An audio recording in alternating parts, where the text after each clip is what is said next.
अस्सलाम वालेकुम dear students, welcome to Zulfiplex and मैं हूं आपकी टीचर मिस दुआ जुल्फ़िकार। जैसा कि आपने थंबनेल में देख ही लिया होगा कि आज हम किस टॉपिक को डिस्कस करने वाले हैं, but before starting the lecture let me tell you something very important. ये lectures specially Aga Khan board के ऊपर बेस्ड हैं, but they are very beneficial for Sindh, Punjab and federal board students. The reason is that we have used the reference book of Punjab Federal and Sindh Board. These are the paid lectures for my students of grade 9 and 10 which are studying in Aga Khan Board, जहाँ पर मैं उनको पढ़ाती हूँ biology, physics and chemistry. But I am uploading all these lectures for free for you all. Make sure कि आप इससे benefit लें, और अगर आप ये क्लासेस ज्वाइन करना चाहते हैं so you can contact on this number. Fee details आपके साथ शेयर कर दी जाएंगी. And now, without wasting our time, let's start the lecture. आज हम पढ़ेंगे कि उसी माइटोसिस में एरर्स कैसे होते हैं. एरर किसे कहते हैं Unzila? What is error exactly? कोई गलती, कोई रुकावट, उसे हम कहते हैं एरर. अब माइटोसिस में एरर होने का मतलब है यस मसले मसाइल. जैसे कि माइटोसिस में एरर तब होता है जो जब क्रोमोसोम्स या सेल का कोई स्ट्रक्चर प्रॉपरली डिवाइड ना हो, तो हम कहते हैं कि अभी माइटोसिस में एरर आ गया है. जिसकी वजह से ऐसा हो कि जो डॉटर सेल्स बन रहे हैं सेल से वो एबनॉर्मल हो, उनके अंदर एबनॉर्मल नंबर ऑफ क्रोमोसोम्स, उनके अंदर डैमेज डीएनए हो. इससे इतनी बड़ी बड़ी प्रॉब्लम्स होती हैं जो आपने इमेजिन भी नहीं की होंगी. आज हम पढ़ेंगे. तो टाइप्स भी होती हैं इस एरर की. हमारी ये बुक में ये टॉपिक तकरीबन 5 लाइन का है, लेकिन ये इम्पोर्टेंट बहुत है, और इसको मैंने फेडरल से, इसको मैंने ओ लेवल से भी पिक किया है, क्योंकि इसमें काफी ऐसी चीजें जो आपको पता होनी चाहिए. जस्ट 5 लाइन सोचकर आप इसको इग्नोर नहीं कर सकते. रीजन देखो, हमारे पास एरर की काफी टाइप्स हैं जो माइटोसिस के अंदर होते हैं. लाइक फर्स्ट टाइप है हमारे पास नॉन डिसजंक्शन. इसका मतलब क्या होता है? नॉन डिसजंक्शन का मतलब होता है कि आपको पता है ड्यूरिंग एनाफेज हमारे पास जो सिस्टर क्रोमेटिड्स होती हैं वो एक दूसरे से सेपरेट होती हैं. ठीक है, लाइक फॉर एग्जांपल ये हमारे पास एक सेल है. ठीक है, और यहाँ पर जैसे ये एक सिस्टर क्रोमेटिड है, और यहाँ पर हमारे पास दूसरी सिस्टर क्रोमेटिड है, और ये आपस में स्पिंडल फाइबर के जरिए ऐसे अलग अलग हो जाते हैं. ठीक है, आपस में डिवाइड हो जाते हैं. लेकिन क्या हो कि अगर ये डिवाइड हो ही ना पाए, सेपरेट हो ही ना पाए, इसकी वजह से होता क्या है कि जब ये सेपरेट नहीं हो पाते, पूरा एक क्रोमोसोम एक जगह चला गया, तो एक डॉटर सेल के पास एक्स्ट्रा क्रोमोसोम आ गया और एक के पास कम रह गया, जिसकी वजह से नंबर ऑफ क्रोमोसोम्स एबनॉर्मल हो गए बॉडी के अंदर. इसी की वजह से आगे जाके होता है कैंसर. कैंसर को हम अभी और भी डिस्कस करेंगे. फॉर सपोज आप इमेजिन करो, अगर आपकी स्किन सेल है, उसके अंदर सडनली 46 की जगह 47 क्रोमोसोम्स आ गए, तो क्या होगा? सोचो और बताओ. मतलब स्किन के हर सेल में 46 क्रोमोसोम है, लेकिन एक सेल में नॉन डिसजंक्शन की वजह से, क्योंकि क्रोमोसोम सेपरेट नहीं हो पाए, और आपकी स्किन के एक सेल में 47 नंबर ऑफ क्रोमोसोम आ गए, तो क्या होगा? एबनॉर्मेलिटी. एबनॉर्मेलिटी. एग्जैक्टली एबनॉर्मेलिटी होगी. देखो, छोटी एबनॉर्मेलिटी नहीं होगी. यस उनसे स्किन कैंसर. बड़ी एबनॉर्मेलिटी होगी, स्किन कैंसर होगा. कैसे? देखो, सिर्फ एक सेल में 47 नंबर ऑफ क्रोमोसोम आए ना, लेकिन ये एक सेल डिवाइड भी तो होगा, इससे और डॉटर सेल बनेंगे, उनके अंदर भी फिर 47 जाएंगे, क्योंकि आपको पता है माइटोसिस में तो सेम नंबर ऑफ क्रोमोसोम जाते हैं. और फिर ये 47 बढ़ते जाएंगे और सेल डिवीजन अनकंट्रोलेबल हो जाएगी. ठीक है, अपनी मर्जी से डिवाइड होते जाएंगे, और जिसकी वजह से फाइनल स्टेज पे आके उस पेशेंट को कैंसर हो जाता है. इसको आगे भी हम पढ़ते हैं कैंसर को डिटेल में. ऐसा होगा क्यों उंजिला, तो ये भी मैं आपको कैंसर के टॉपिक में बताती हूँ. सेकंड जो हमारे पास टाइप है माइटोसिस में जो एरर आता है, उसे हम कहते हैं लैगिंग क्रोमोसोम. ये भी बड़ा इंटरेस्टिंग सा है. देखो होता क्या है, आपको पता है कि जो क्रोमोसोम्स हैं वो अपने आप को स्पिंडल फाइबर से अटैच करते हैं. जरा शाबाश मेरी इंटेलिजेंट क्लास मुझे बताए कि वो कौन सा फेज है जिसमें क्रोमोसोम्स अपने आप को स्पिंडल फाइबर के साथ अटैच करते हैं? प्रोफेज, मेटाफेज, एनाफेज या टेलोफेज? टीलोफेज. एनाफेज. एनाफेज. ठीक है, आपको लगता है anaphase, and the correct answer is also anaphase by the way. तो जो क्रोमोसोम है उसने अपने आप को स्पिंडल फाइबर से अटैच किया, लेकिन क्या हो कि अगर एक क्रोमोसोम रह जाए, like you can see in this picture, अगर आप इस पिक्चर में देखो तो सब क्रोमोसोम्स स्पिंडल फाइबर से अटैच हो गए, लेकिन एक क्रोमोसोम रह गया. बेटा, इस रहते हुए क्रोमोसोम को हम बोलेंगे लैगिंग क्रोमोसोम. जिसकी वजह से होगा क्या कि क्रोमोसोम में भी लॉस्ट हो जाए, जिसकी वजह से डीएनए इनकम्प्लीट रह जाए. क्या पता है इस एक क्रोमोसोम के अंदर कोई ऐसी इंफॉर्मेशन हो जो बहुत इंपॉर्टेंट हो, और उसी की ना होने की वजह से जो डॉटर सेल हो वो एबनॉर्मल हो जाए, तो इसे हम कहते हैं lagging chromosome, means the second error in mitosis. Third है हमारे पास मल्टीपोलर तो स्पिंडल फॉर्मेशन। यस नील? तो ये रह क्यों जाते हैं? ये भी हम पढ़ते हैं कि ये एरर्स होते हैं क्यों माइटोसिस में, बताती हूँ। थर्ड है हमारे पास मल्टीपोलर स्पिंडल फॉर्मेशन। देखो आपको पता है कि सेंट्रियोल से स्पिंडल फाइबर्स बनते हैं, लेकिन आपको ये भी पता होगा कि सिर्फ दो पोल्स होते हैं, ठीक है, अपोजिट पोल्स दो होते हैं हमारे पास। बट क्या हो कि अगर दो पोल्स की जगह सेल ने तीन पोल या तीन पोल से ज्यादा पोल्स बना लिए, like you can see in this picture, तो इसके रिजल्ट में क्रोमोसोम्स बहुत अलग अलग डायरेक्शन में पुल्ड होंगे, जिसकी वजह से नॉन वेरिएबल एबनॉर्मल सेल्स बनेंगे। तो इसे हम कहते हैं स्पिंडल मल्टीपोलर स्पिंडल फॉर्मेशन। जैसे पहले नॉर्मल दो होते थे, लेकिन फिर तीन स्पिंडल फॉर्मेशन बनने की वजह से क्रोमोसोम्स तीन तीन डायरेक्शन में जा रहे हैं, एबनॉर्मल सेल्स बन रहे हैं, तो इसे मल्टीपोलर स्पिंडल फॉर्मेशन कहते हैं। फोर्थ है हमारे पास क्रोमोसोमल ब्रेकेज। इसमें कुछ मुश्किल बात नहीं है, इसमें आपको बस इतना याद रखना है कि जब ड्यूरिंग सेल डिवीजन अगर कोई एक क्रोमोसोम टूट जाए, किसी उसका कोई एक टुकड़ा, एक पीस जो है ना वो टूट जाए और लॉस्ट हो जाए, तो उसकी वजह से हो जाती है म्यूटेशन। बेटा इस वर्ड को हिफ्स कर लो, बहुत इंपॉर्टेंट है। मुझे बताओ व्हाट इज म्यूटेशन? सुना है कभी आप लोगों ने? सुना तो होगा। जो बताएगा वो आपकी क्लास का सबसे genius student in all these time.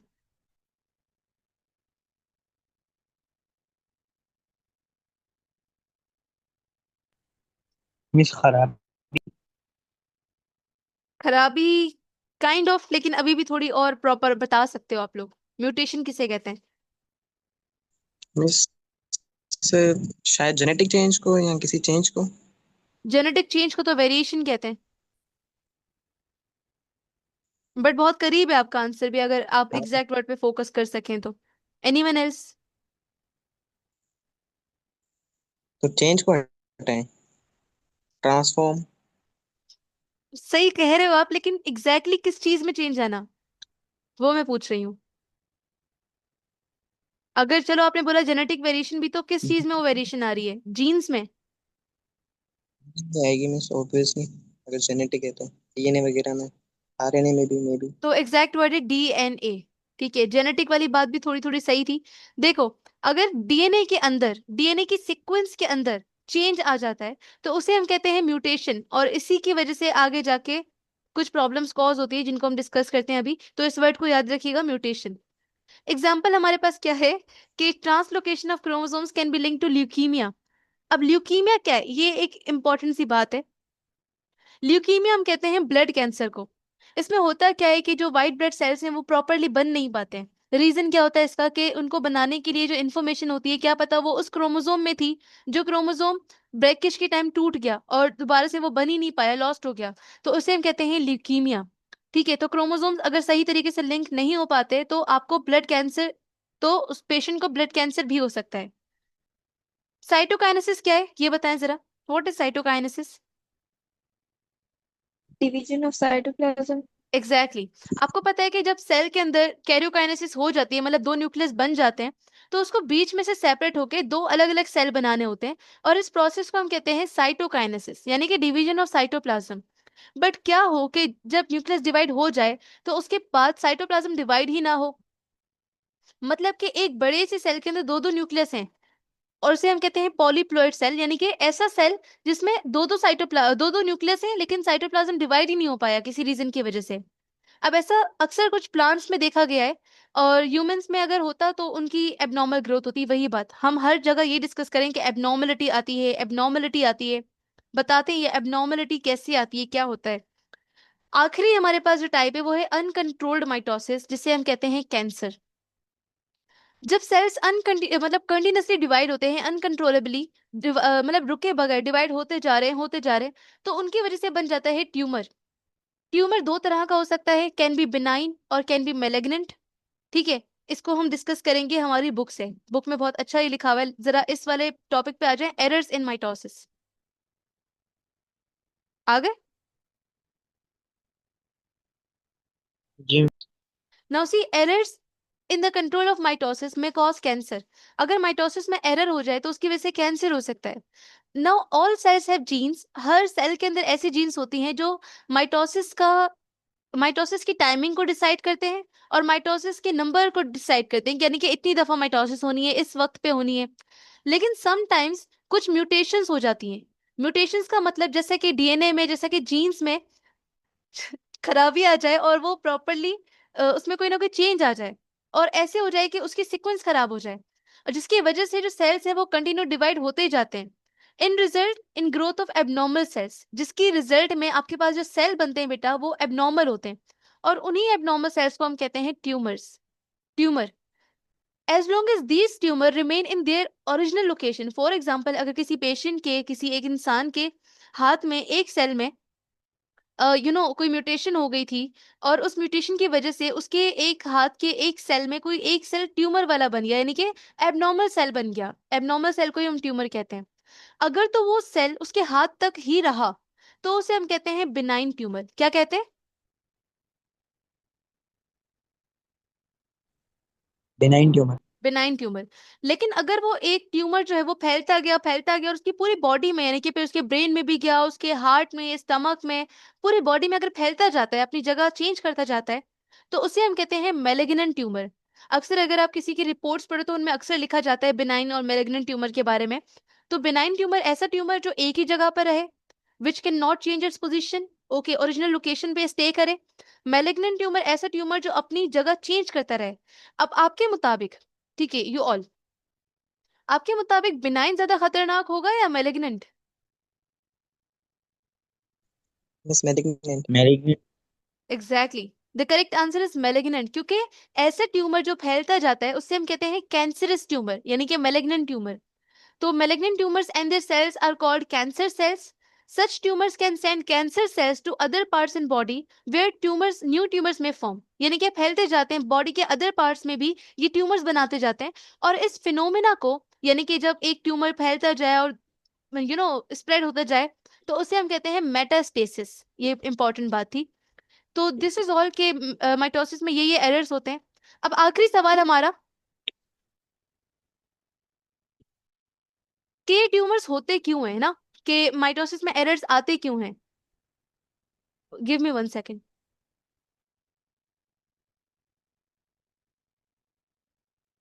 Shamir भाई, हम्म। कल आओगे? जी।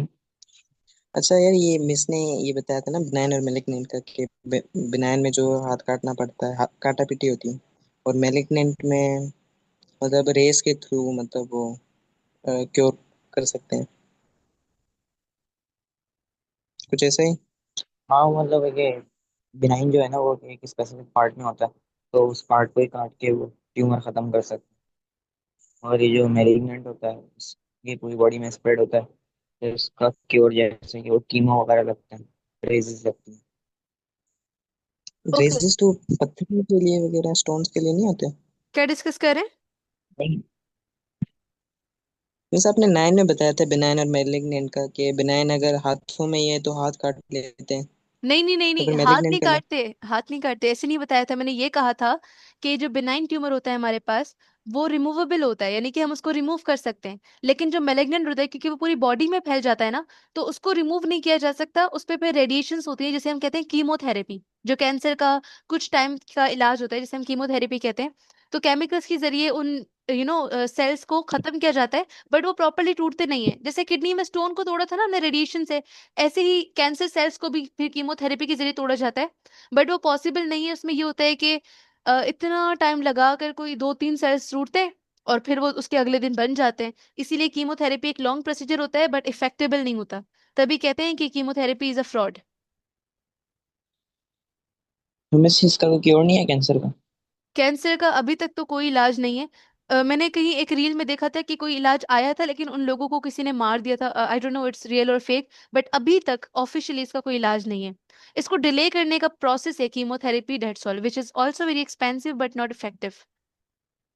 मिस कहते हैं कीमो हार्म भी होता है हमारे लिए। यस, कीमोथेरेपी, क्योंकि रेडिएशन से जाहिर सी बात है, तो इतनी ज्यादा फ्रिक्वेंसी वाली रेडिएशन अगर आपकी बॉडी पर क्या कहते हैं स्ट्राइक करवाई जाए, तो आपके सेल्स, आपके हेयर, तभी कहते हैं जब कैंसर होता है तो बाल झड़ने लगते हैं। ठीक है, कीमोथेरेपी के तो स्पेशली अगर थोड़े से बाल भी हो तो उनको कट कर दिया जाता है, क्योंकि फिर वो उनको जला देते हैं, इतनी हार्मफुल रेडिएशन होती है हमारे पास। और उनसे मेंटल रिटार्डेशन भी होती है, इंसान को इतना स्ट्रेस होता है, उसका दिल करता है मैं अपने आप को खुद मार दूं। वाह। वाह। तो खैर, अब आखिरी बात, हमने बहुत अच्छे से इसको डिस्कस किया कि क्या क्या चीजें थी, और बहुत माशाल्लाह से सेंसिटिव स्टूडेंट्स हैं मेरे पास, बहुत दुख होता है उनको ऐसी बातें सुनकर। अब हम बात करेंगे कि ये एरर्स रैंडमली हो जाते हैं क्या, मतलब ये क्यों होता है। तो बेटा ये रैंडमली नहीं होते, ये किसी ना किसी चीज से ट्रिगर्ड होते हैं। ट्रिगर्ड मतलब कोई ना कोई चीज इनको स्टार्ट करती है, और वो कोई ना कोई चीज हो सकता है, कोई इंटरनल फैक्टर। आप लोगों ने हिरोशिमा नागासाकी के बारे में सुना है? Yes miss. तो हिरोशिमा और नागासाकी जी मिस। जापान का एक एरिया था, एक सिटी थी, जहां पर कुछ टाइम पहले, बहुत टाइम पहले, एक न्यूक्लियर अटैक हुआ था। और न्यूक्लियर अटैक इतना हार्मफुल इसीलिए होता है, पाकिस्तान से, इंडिया से इतना लोग इसीलिए डरते हैं, क्योंकि nuclear power is a power itself. कैसे कि अगर अब किसी कंट्री के ऊपर, किसी सिटी के ऊपर न्यूक्लियर अटैक हो जाए, न्यूक्लियर रेडिएशंस उस कंट्री पर हजारों साल तक रहती हैं। यानी कि एक ऐसा धमाका जो रेडिएशन के जरिए किया जाए, साइंस के जरिए किया जाए, होता क्या है कि न्यूक्लियर पावर के बाद, न्यूक्लियर अटैक के बाद, जो न्यूक्लियर रेडिएशंस होती हैं वो इंसानों के डीएनए में जाकर चेंजिंग ला देती हैं, डीएनए को अफेक्ट करती हैं। और मैंने अभी आपको ऊपर कहा था कि एक अल्फाज याद रखना, अनमोल, वो अल्फाज क्या था जब डीएनए में चेंज आए उसे क्या कहते हैं?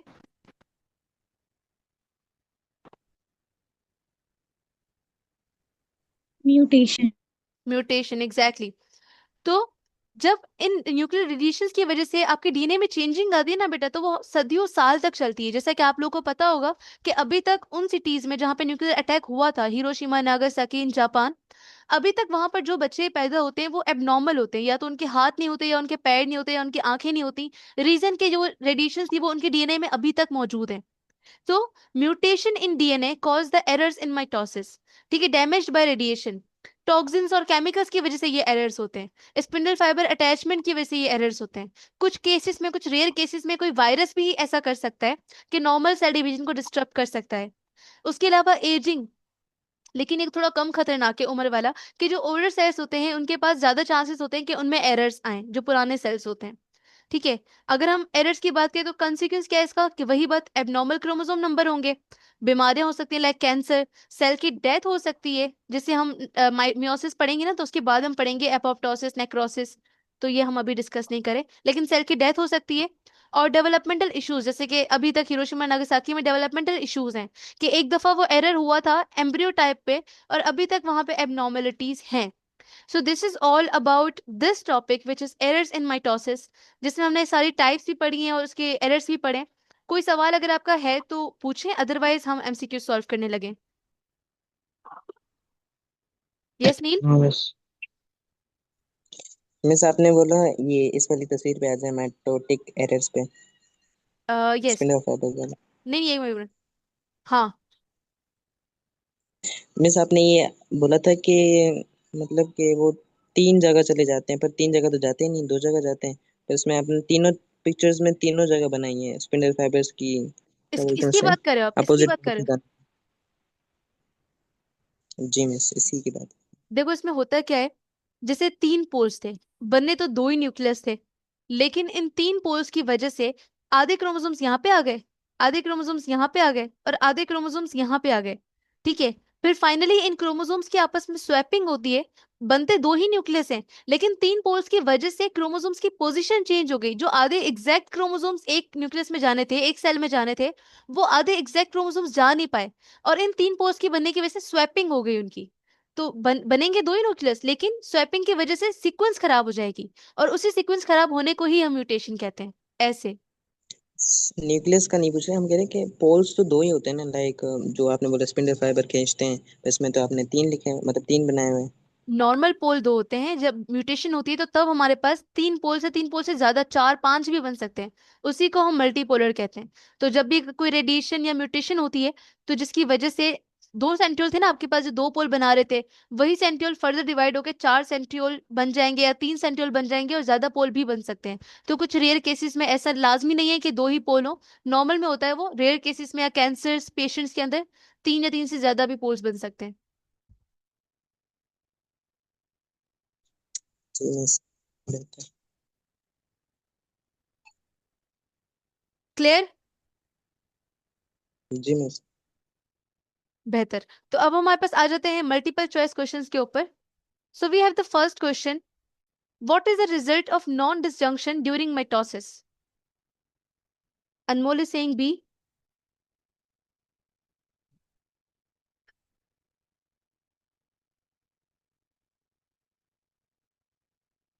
Shamir is saying B,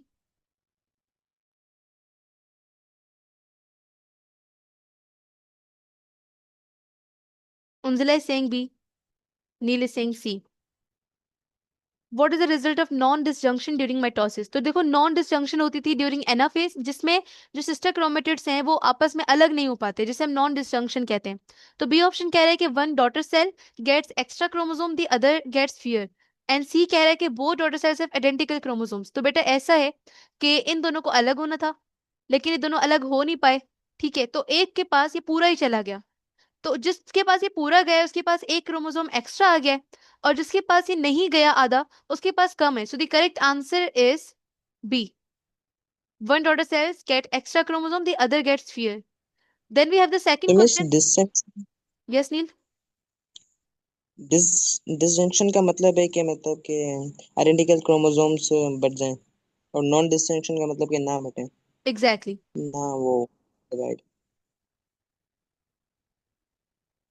okay. तो so we have the second question, एक क्रोमोसोम है जो ड्यूरिंग सेल डिवीजन पीछे रह गया बेचारा, उसको छोड़ दिया क्योंकि वो स्पिंडल फाइबर से अटैच नहीं कर पाया खुद को। तो अनमोल कह रही है ए, उसका नाम पूछा है, ठीक है?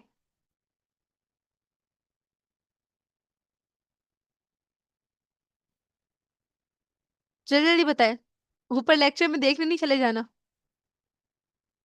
उंजला कह रही है ए,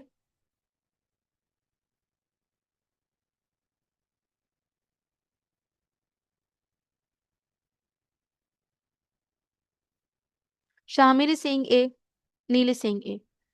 The correct answer is lagging chromosome. Exactly. जो क्रोमोसोम रह जाता है उसे हम कहते हैं lagging chromosome. So A. Then we have question number 3.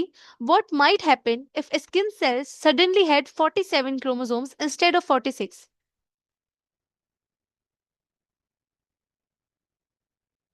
तो उंजला कह रही है बी, अनमोल कह रही है बी, शामिर कह रही है बी, नील कह रहे हैं B. It could lead to abnormal chromosome number potentially seen in cancer. Well done. Question number 4 we have, which of the following best describes a benign tumor? Anmol कह रही है C,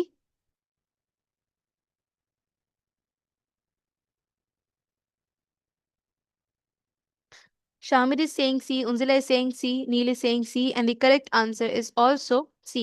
It is usually non-cancerous and does not spread, बल्कि वो एक ही जगह पर रहता है, इसीलिए उसे benign कहते हैं. What characteristic distinguish a malignant tumor from a benign tumor? Anmol is saying B,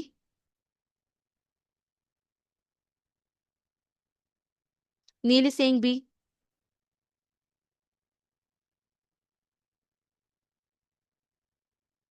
Unzila is saying B, Shamir is saying B, and the correct answer is also B.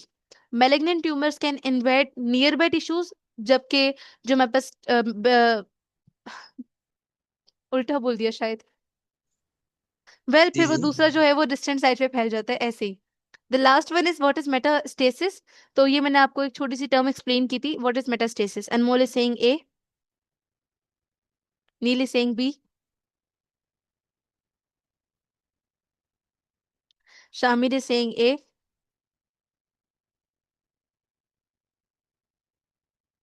and Undula is saying A. Metastasis. The process by which cancer cells spread from the original tumor to the other parts of body is called metastasis, और जिसे हमने bracket में लिखा था spread of the disease as well. सब same लग रहा है बेटा, सेकंड में लिखा हुआ है the death of cancer cells due to chemotherapy, तो ये तो मेटास्टेसिस नहीं कहलाता। ऊपर अगर हम बुक के उस पे देखें डेफिनेशन पे, तो वहां पे लिखा हुआ है साफ साफ कि मेटास्टेसिस का मतलब बीमारी का फैलना, ये मैंने बताया भी था। तो ये हमारे पास हो गया है लेक्चर कंप्लीट।